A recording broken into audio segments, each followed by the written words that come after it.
ఆడుతూ ఈ కుంభకోణాలు బయటకు రాకుండా గత 10 సంవత్సరాలు జరిగిన అవినీతి కానీ గత 10 సంవత్సరాలు జరిగిన కుంభకోణాలు కానీ బయటకు రాకుండా వారు ఒక లోపాయికార ఒప్పందం కుదుర్చుకున్నట్టుగా చాలా స్పష్టమవుతా ఉంది. కాబట్టి మొన్న ఎన్నికల్లో ఎక్కడ కూడా వారు అభ్యర్థులు నింపకుండా ఎక్కడ కూడా అభ్యర్థులు నిలబెట్టకుండా కానీ వారు బయటకు రాకుండా ఒక లోపాయికార ఒప్పందం కుదుర్చడమవుతున్నది. కేటీఆర్కి చిత్తశుద్ధి ఉంటే నిజంగా ఈ రాష్ట్రంలో జరుగుతున్నటువంటి అనేకమైనటువంటి అంశాల మీద మాట్లాడకుండా కేవలం ఏదో ఒక ఆరోపణ చేయాలన్నట్టుగా ఆరోపణ చేస్తా ఉన్నారు తప్ప ఈ ప్రభుత్వం మీద ఇప్పటివరకు ప్రధాన ప్రతిపక్షంగా మీరు చేసేటువంటి ఏదైనా ఒక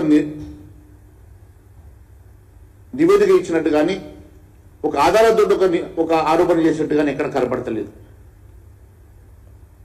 నేను నిజంగా ఈరోజు ముఖ్యమంత్రి రేవంత్ రెడ్డి గారికి చిత్తశుద్ధి ఉంటే గత 10 సంవత్సరాల్లో జరిగినటువంటి అనేకమైనటువంటి కుంభకోణాలని ఎందుకు సిబిఐకి ఇవ్వడం లేదని చెప్పి మేము భారతీయ జనతా పార్టీ తరఫున ప్రశ్నిస్తున్నాం.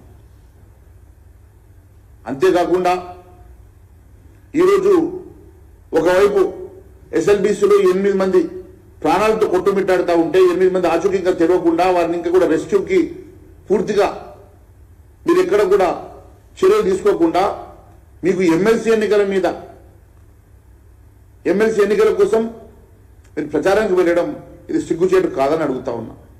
ఒకవైపు ఈ రాష్ట్రంలో ఇంత పెద్ద 8 ప్రాణాలు ఈరోజు కొట్టుమిట్టాడుతూ ఉంటే మీరు పబ్బం కట్టడానికి ఢిల్లీకి పోవడం ఎంతవరకు సమంజసమని అడుగుతా ఉన్నాను.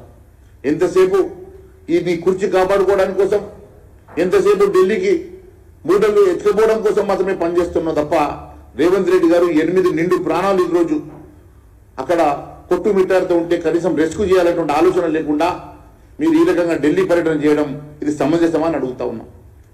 ఈ రకంగా మీరు మొత్తం ఈ రాష్ట్ర అడ్మినిస్ట్రేషన్ గాలి కుదిలేసి మీరు ఇష్టానుసారంగా చేస్తున్నటువంటి మీ పర్యటనలు కానీ మీ ఆలోచన విధానం కానీ ప్రజలు గమనిస్తున్నారని మరొకసారి తెలియజేస్తా ఉన్నారు. Thank you.